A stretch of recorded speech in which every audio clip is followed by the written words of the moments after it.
Hello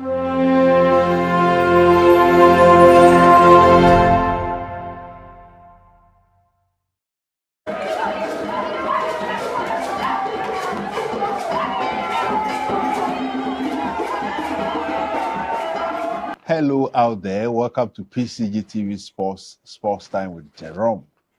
My name is Jerome Ochre. We are back here again to look at what happened in Europe this season. As you may have noticed, last week we discussed the UEFA Champions League final. We looked at the whole season, which led us to the final between PSG and Inter Milan. Some have said that it was a walk in the park for PSG. Is it true? Why at all are people saying, or why have people been saying that the expectations were not met? I have someone in the studio who has been keeping an eye on all these things, and he's going to give us his perspective on all that happened in Europe this season and the Champions League in particular. Don't go anywhere. We'll go for a short break. When we come back, we'll go into the conversations.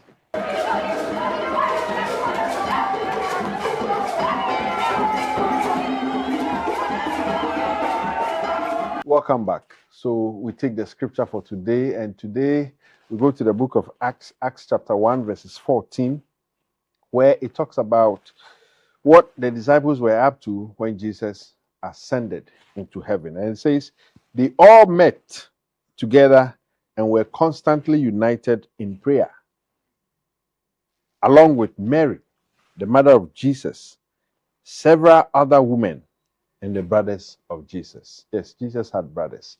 But the important thing here is, after Jesus left, the apostles, including Mary, the mother of Jesus, and Jesus' brothers, stayed together in prayer. The admonition for us here is to also stay together in prayer and keep praying. We'll go for a short break. When we come back, we'll go into the conversations with our guest.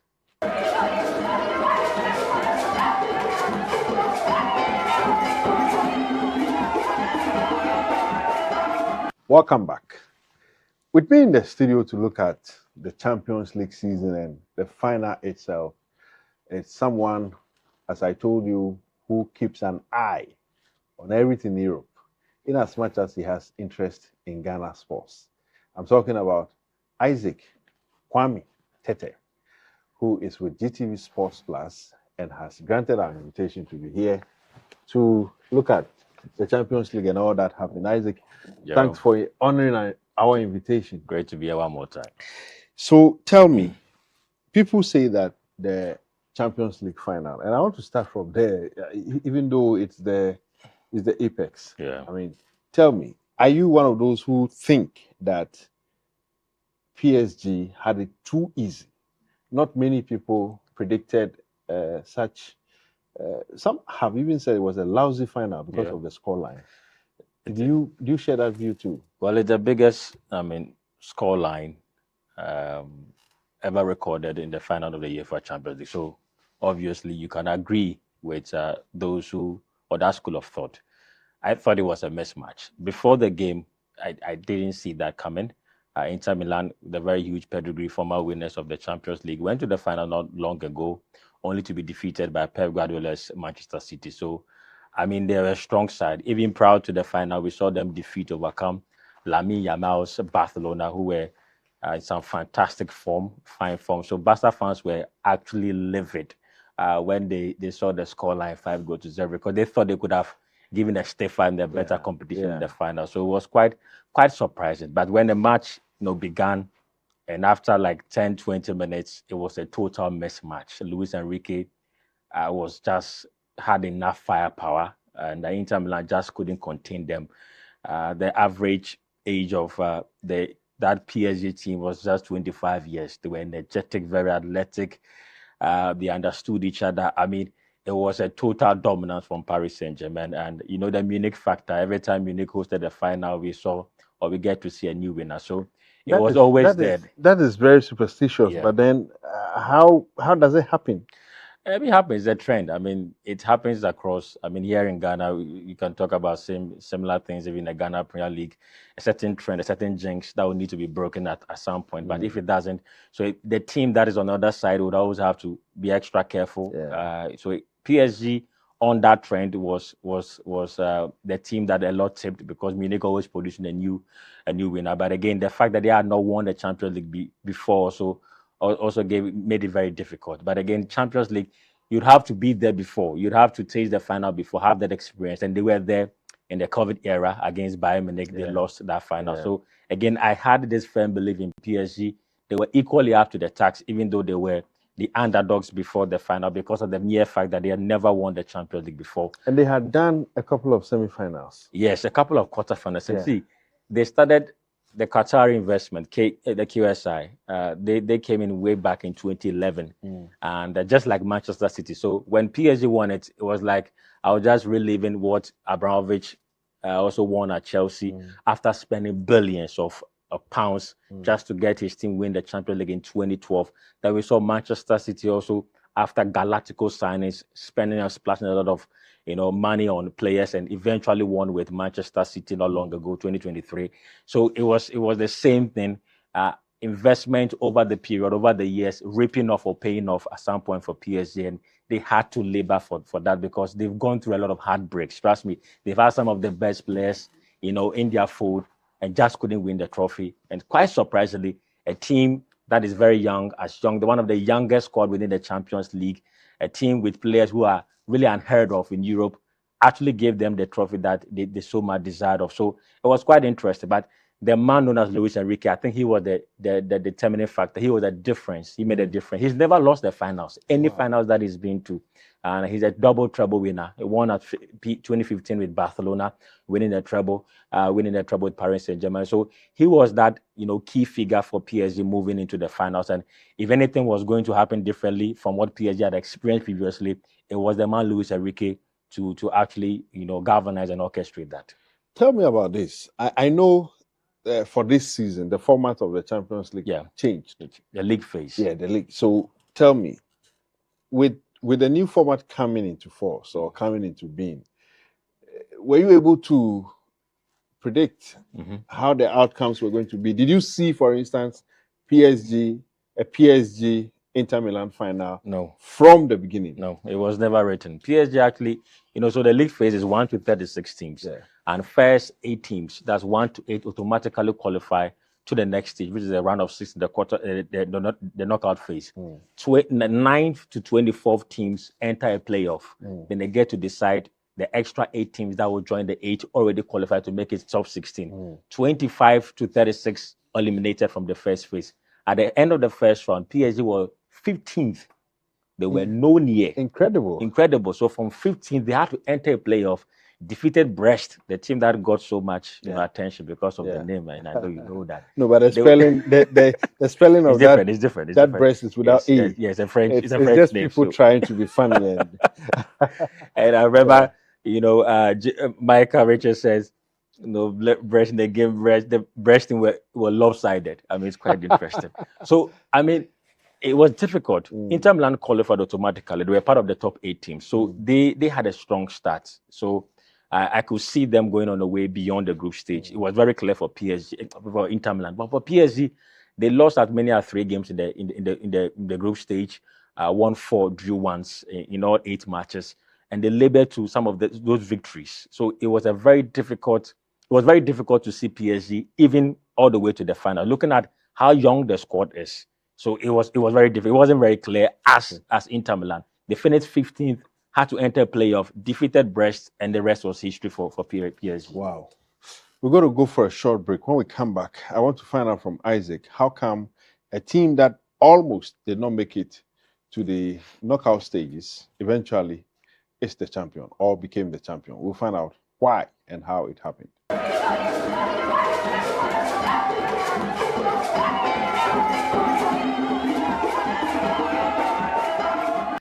Welcome back, and we are looking at PSG Inter Milan final in the Champions League season. PSG winning the Champions League for the first time after a number of trials. Tell me, Isaac, you made a point about PSG almost losing out. Yeah. I mean, not making it to the knockout stage, and surprisingly, making it to the final. What would you say accounted for first their near exit, and then what I may call maybe their revival? I think it's a couple of factors, and it was a huge gamble for PSG. They were not favorites from the start, like I said. They were conceding goals, they were conceding defeats. So it wasn't like a perfect PSG team. But we're very strong domestically. And I watched some of their domestic games, the League One, being described as Farmers League. The more reason why PSG are overjoyous, and you can understand them. It's for the first time since 2004, they break that English, Italian, Spanish, and German dominance. Yeah. So you clearly can understand that. But at home, I realized something. They were very cohesive side.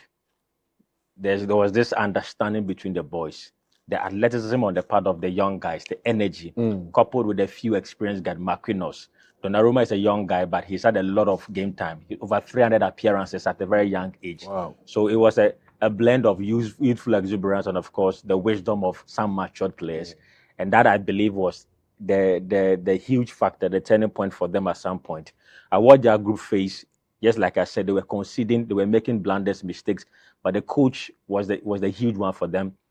Luis Enrique, the mastermind, and he knew how to turn around games, even when they were failing to probably pick a point in those games. So I think that was the most important part of that PSG team. Very young, they were not inexperienced. You would expect them to be very inexperienced, but they were very direct in their game. They were very clinical. They were not squandering a lot of chances. And they were making up for every blunders that they had in previous games. So it means they were very tactful and very disciplined moving forward. Whenever they get a chance to be better from the previous games, they did that. And they had the right man, a perfect and experienced, the winner to lead them in that charge. So I think their dominance domestically also contributed effectively to them being a strong force to reckon with in the UEFA Champions League. They were enjoying success at home. Coupe de France, they were on top. The French league, they were on top, and they seemed very unbeatable. They weren't even unbeaten the whole season until the final season where they had games to spare. So I think that confidence, that winning mentality, roared on. And the man, Luis Enrique, I give him credit. I give him like almost 70% of, because he's been there. Most of the players had not been there before, and he led them to this particular victory. So domestic dominance was a very key factor. The players themselves the playing body was a very key factor. The right players, which brought this success. Again, you have to give kudos to the coach, because we had Kylian Mbappe, some top players leaving PSG. Kylian Mbappe was their top man, top talisman. He left for Real Madrid. You expect them to break down a bit in front of attack, but here comes Doucouré Doué, a young chap. Ousmane Dembele, for the very first time, he's not had an injury season. He was far from injury, and he came at his best. Even now, some people are touting him to be a Ballon d'Or, potential winner. So clearly, Ousmane Dembele, Vitinha, João Neves, Marquinhos, Donnarumma, some top guys, and they are not like extraordinary players on the world market. But I think the telepathic understanding between these guys and the coach who has seen it all, won it all, actually orchestrated that victory that we saw from PSG in this Champions League. Wow, that's a lot from Isaac. And look, so PSG won it. Yeah. What, in your mind or in your view, did not work for Inter Milan? Because before the game, a lot of people had predicted that they were going to use experience to overcome these young, energetic lads you have spoken so well of. What do you think went wrong for it? I was almost making comparisons with this Inter Milan team and Mourinho's team in 2010. But there seems to be a slight difference. I think the coaches in the dugout make the difference. That Mourinho 2010 squad equally was a very mature squad. This Inter Milan squad, the youngest player was Bastoni, 26 years. Okay. The rest were all 30s. So easily, that 2010 squad of Mourinho comes into mind, and how they roared to the finals of the Champions League, because they also had to beat Barcelona on their way to the final. And Inter Milan this time also faced similar, hurdles. So I was making that comparison, but I saw something. There were lapses in this team compared to that of Jose Mourinho. That of Jose Mourinho were ready to put their lives on their line in any game.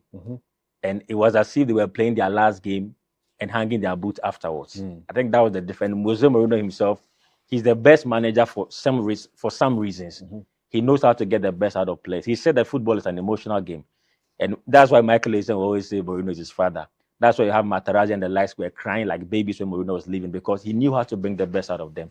I think that was the difference. Inzaghi for Inter Milan was not as brilliant like Mourinho and couldn't orchestrate or mastermind this victory. He's left Inter Milan after the defeat. Inter Milan were actually on the brink of winning the treble. At the end of the season, they won 0. They were like Manchester United. I don't want to bring my. They went barren. They went barren. A team that was on the cusp of winning double, the Scudetto, the Coppa Italia, and the Champions League. At the end of the season, it was 0 for them. So I could understand the frustration.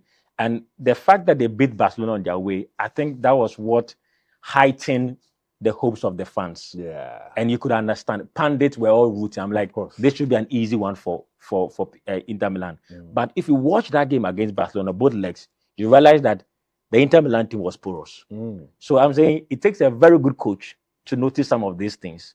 And Luis Enrique, I'm sure, saw it and laughed, but probably will keep his cool. Of course. I mean, because he was going to exploit. I mean, Lamine Yamal was he was the best player in both legs, even though Barcelona lost. And you could see how he was exploiting the left and right flanks. And there were so many gaps and lapses within that defense of Inter Milan. They just had to win the game somehow. I thought Barca was the better team and should have been the final. But so I'm saying a good coach in Luis Enrique saw these mistakes, saw the blunders, capitalized on the blunders. He knew the team that he had. He just needed them to be disciplined from start to finish. And that early goal in the game for them in the final and settled, Inter Milan, made it easy, and a mismatch which I described in the final for PSG. Okay. Let's shift attention to, so now we know why PSG won. We know why Inter Milan lost. Yeah. But many had thought that Barca was the team fit for the final. Sure. And they got quite a surprise. In fact, I don't follow European football like some of you guys do.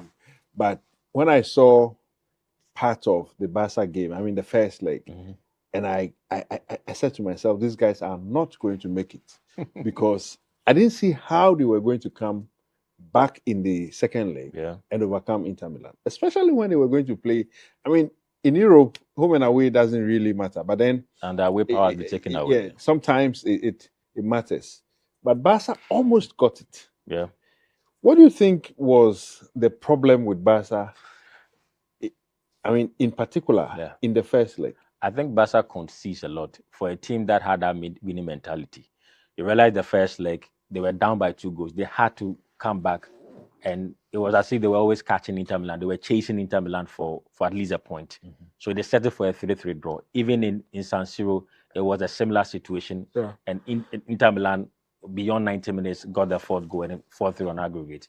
So clearly you could see that Barcelona team also equally had that problem. They had a porous defense. They were so attack-minded that they were not not very compact or in defense. And that is a problem. If Barca had a strong defense, a better defense, I think they would have been a better team in Europe and probably have gone on to win the Champions League. Has there ever been a team that scores so well and defends well at the same time?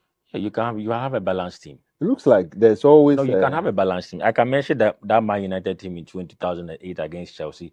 I can mention that Chelsea team that won in 2012, even though many describe them as that final as an ugly final. But that team was a very balanced team. The team scored, the team defended very well. I can mention that Bayern Munich team that played against Dortmund and won in 2013. Also a fairly balanced team. Scores very good in defense. I can mention Real Madrid's team under Zidane.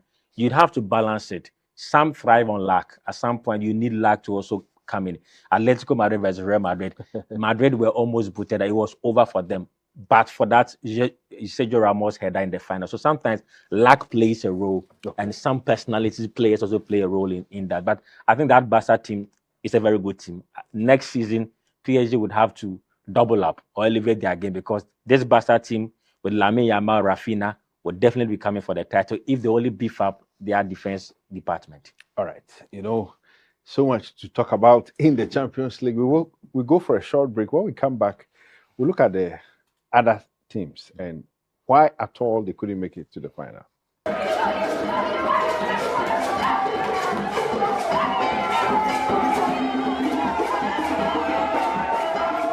Welcome back. You know, the Champions League at some point appeared to be for one team. And if you don't find that team in the final, it definitely means something went wrong. And in this case, something indeed went wrong. Maybe they were shocked in the first leg and there was no point of return in the second leg. I'm talking about Real Madrid, who had a shocker of a sort from Arsenal. I mean, no one saw that coming.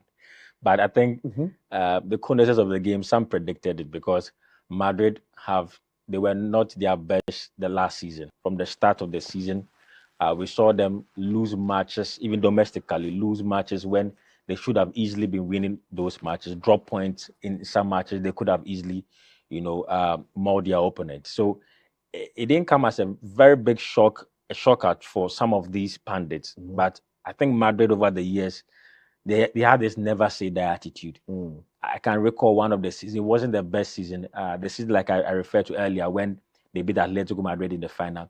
It wasn't an extraordinary season for Madrid. And they suffered some horrendous defeats in the league domestically. But Madrid having that, I don't know, the spirit, they call it spirit now, always had the edge over the opponent, and it was an intimidating factor too for opponents. So but we didn't see that this time around. I don't know if Ancelotti had already made his mind that he's going to Brazil to coach. Maybe. So maybe he didn't really care much. But you know something I found very interesting, how after the first leg, the pretty much, should I say hype, or pretty much conversation. After the first leg. Yeah, after the first leg. They call it remontada. It means a comeback. They've always done it before. I couldn't believe some of the things I was seeing. Yeah. And then later, you go into the game and you don't qualify.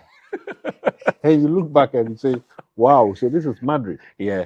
I mean, so I'm saying it was not the best season. I think overall, the team was not at its best. I think that's how I can put it. It wasn't just the Champions League. It was even with the league, even though, yes, they finished second in the league. But clearly you could see they did not have it. A season where they lost back to back against Barcelona. Yeah. I mean, all classical matches. They had no answers to how they could deal with that Barcelona team. And Madrid losing the Clasico, that's where they decide. It's a deciding moment for them. They don't care about other teams there because it's become a duopoly of a league in terms of winning the league. Who wins? It's either Madrid or Barcelona. So for them, every Clasico match is a decider for them. It's a determining factor for them to know whether they are making progress or not. And for them losing all Clasico matches, I mean, said it all. So I think it wasn't just the Champions League. It was an overall dissipating performance from Madrid, and I think they can only come back better next season.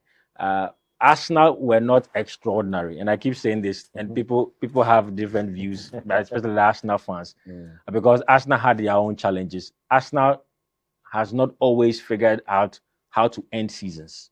It has been a bane of Arsenal. They can have a very good start. They can really heighten hopes, but they've always failed to actually finish season well. So it was always going to come crumbling for Arsenal, even though, so you see how they were exposed in their subsequent match against PSG. It was never going to happen for Arsenal. And I think that's where it's more disappointing to see Madrid, because this Madrid team could have easily faced off this Arsenal team despite their predicament. And I think Madrid did not just have it. It wasn't just the Champions League. It was just entirely their season. So if you take out Madrid, you take out Arsenal, and of course Inter, who were in the final, losing to PSG. Yeah. These can be said to be the big guns, the big four, or the last four. Who else outside these four do you think could have been there but just couldn't make it? It was difficult to pinpoint, but Manchester City, if not for the troubles and the woes of Pep Guardiola, they should have easily been in the top four, or even gone out there to win the trophy again. What about Liverpool? Liverpool equally, I can say same because of their brilliant start and brilliant campaign in the league. Yeah. But they also had their own challenges. I felt that team were not good as other teams outside the domestic league, because that Liverpool team, I feel they need to revitalize the team. A lot of the players are wearing out, and the competition in Europe is very tough, and it will expose you. So that Liverpool squad, I was not too convinced as Manchester City because City still had the core of his team and they had a serial winner in Pep Guardiola who just won the Champions League. Rodri's absence, I think, played a very big role in City's disappointing campaign. But I think Pep Guardiola had his own demons to deal with. At some point, we got the information he was battling a divorce with his wife. So I think some domestic stories or some domestic issues also affected him. And we saw City losing back-to-back across our competitions for the very first time. Pep Guardiola himself suffering some horrible records in there. So City could have easily been the team to also beat in this year's campaign. But for City's own, I think they cost it themselves. I mean, they shot themselves their own foot because they still have a very strong squad. City, Liverpool, my other two teams who could have easily, moved further beyond the stages that they got into. Okay. Tell me about this. The format changed. Yeah. And this was the first time we were experiencing this format. Yeah. Looking back on the old format and comparing it to this one, would you say UEFA has achieved whatever purpose they set out in terms of changing the style or the mode of this competition? Funny enough, there was a couple of teams who wanted to have a breakaway league. I mean, the Real Madrid, Florentino Perez, and other teams, Juventus CEO, president, they wanted to break away from the normal UEFA Europe Champions League, format and set up their own league where they'll have a lot of, top clubs facing each other frequently. And UEFA decided, why not give them what they want, but according to my terms and my conditions. So I think that was one of the inspirations behind or the rationale behind having this league phase or league format of a Champions League, group stage. I think, yes, they gave us enough good matches, enough top liner matches. And I think that excited the fans. Myself personally, we saw a lot of clashes of top teams in the group phase. And it was unusual. And I think that excited a lot of fans. And we got a lot of talking points from some of the matches. So I think, yes, in one breath, they achieved what they set out to do. It's all about giving the fans what they want. The Champions League is the biggest, the creme de la creme. It sells, the money being pumped in, the money is being generated from the Champions League is extraordinary. So again, I think UEFA, I can say, achieved what it set out to do by giving us some of the biggest pairings as early as the group stages and moving further in the knockout phase. I think the old format presented a more challenging task because teams were boxed in certain groups, and when you don't get to, you had just six games to play in the group stage. But with this league format, there's an extra two. There's more like an extra hope for the teams. It makes it more open and more competitive at the same time. So I think it's not a bad format. It started when it came up. I think most of us were confused. Of course, a lot of agitations. People were rebelling against it. Like, what is UEFA doing? But they knew what they were doing. I think, and they got the fans really excited with this new format. What do you think will happen? Because apart from Madrid, you don't usually have a team in Europe coming in to defend the UEFA Champions League. It's difficult. League. Yeah, it doesn't usually happen. Yeah. Do you think PSG has what it takes to come back strongly and launch a claim to the title again? Like I said, they have one of the youngest squad in Europe. These guys are just warming up. So I think Europe would be frightened. A lot of other clubs would have to brace themselves for what these guys, they are just warming up. You look at Vitina, you look at João Neves, you look at Doué. 18 years of age, 19 years, 21 years, average age being 25, like I said. So they still have a very good, if they are able to maintain the core of this team and still inspire and encourage Luis Enrique to be the head coach of the team subsequently, I think we might have another dominant performance from this PSG. But as to whether they are going to defend the title, it is only Madrid that does that. So it will be interesting to see them equal that record set by Madrid. Well, and maybe Real Madrid will come back. You never know. Yeah, Madrid have a new coach now. Bayer Leverkusen's coach, that's what's his name? I mentioned Madrid because Xabi Alonso is the new head coach. They become like they have a birthright today. Yeah, it doesn't take long for them to come back, for their trophy. And I think that's what set them apart from the rest of the teams. Yeah. All right. Thank you very much, Isaac. Nana Kwame Tete, who mentioned works with the state broadcaster. Bemadi. The state broadcaster, GBC, Ghana Broadcasting Corporation, GTV Sports Plus. Thank you for joining us. And until we meet same time next week, we say, in the light, there is light on PCGTV. Goodbye.